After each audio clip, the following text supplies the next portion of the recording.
Hey guys, it's Nick. Thanks for tuning into Long Island Wargaming, and this is Game 4 of the City Limits campaign, and this is the scenario, Save the Hostage, which is a Long Island Wargaming homebrewed scenario made up by Frank.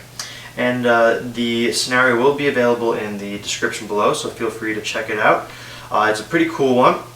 It's for more experienced warbands, because it tends to be a little bit tough.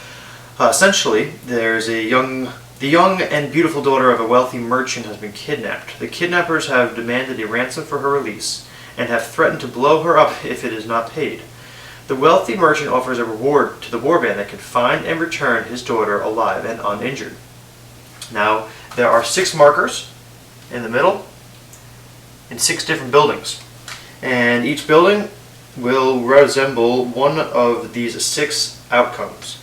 Could be a trap, could be the lovers, which is essentially there's a swashbuckler and a sorcerer, and they're making love in the building, so you can ambush them and they're going to attack you back. The trap, like I mentioned, is essentially rigged to blow up the building. There's a disturbed lair, which has a giant centipede in it. And then there is a witch in one of them, or an apparition that will come out and cast some spells and be real nasty. And then there is Damsel of Distress, which is that apparition.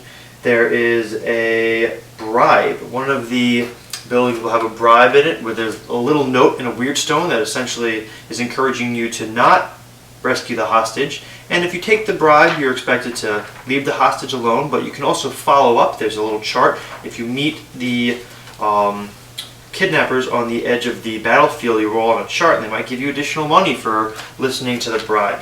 And then the last result is hostage found, and you found the merchant's daughter, and you have to save her by bringing her off the table edge before letting another warband capture her or kill her. And there's options for killing her, so it's a 2-page scenario worth reading. It's really cool if you are interested in playing a different scenario not out of one of the rule books. You can see set up, I've got the big tiers on the outside, and yeah, we'll take a close-up look. So here are the 6 buildings in the middle, and we've got these Mordheim counters, which will show a number on the bottom for the result. And everything else around the table all set up nice and pretty.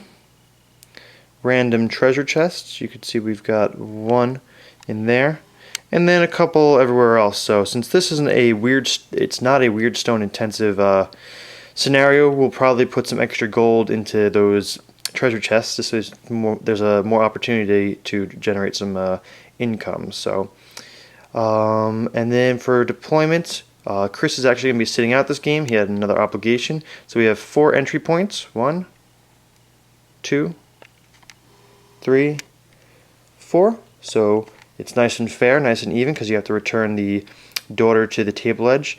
And then we'll come up with some fair way to keep Chris in the loop in terms of keeping him ahead with Weirdstone. As you might remember, Rich first game actually completely trashed his warband and started a new one because they got so badly injured. Most of his heroes died or had multiple injuries, so it's not impossible to bounce back.